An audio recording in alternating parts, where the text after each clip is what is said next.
First reading. A reading from the book of Sirach, chapter 39, verses 6 to 10. He will be filled with the spirit of understanding. If the great Lord is willing, he will be filled with the spirit of understanding.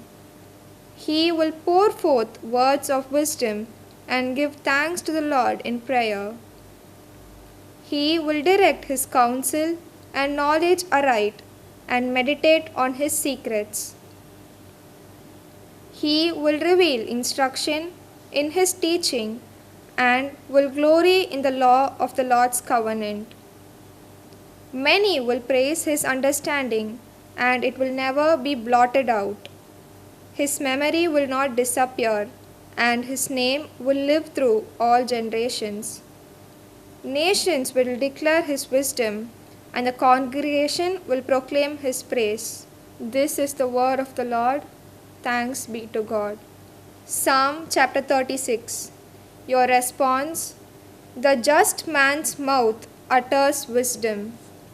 If you trust in the Lord and do good, then you will live in the land and be secure. If you find your delight in the Lord, he will grant your heart's desire. Your response: the just man's mouth utters wisdom.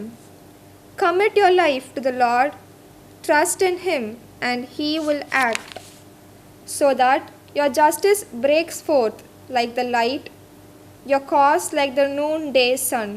Your response: the just man's mouth utters wisdom.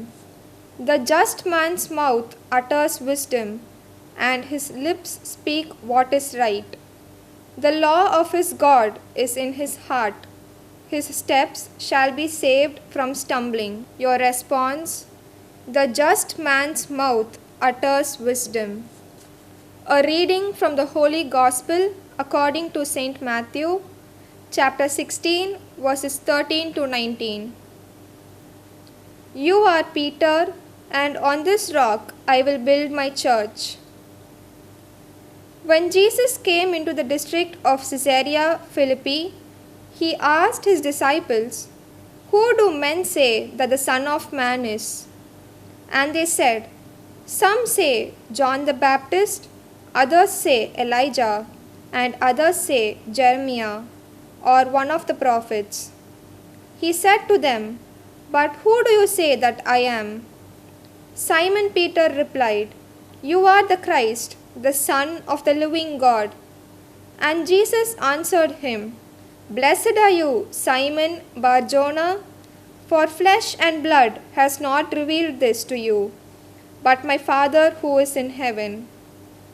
And I tell you, you are Peter, and on this rock I will build my church, and the powers of death shall not prevail against it.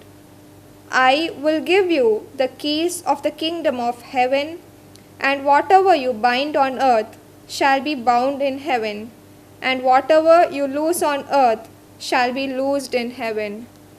The Gospel of the Lord. Praise to you, Lord Jesus Christ.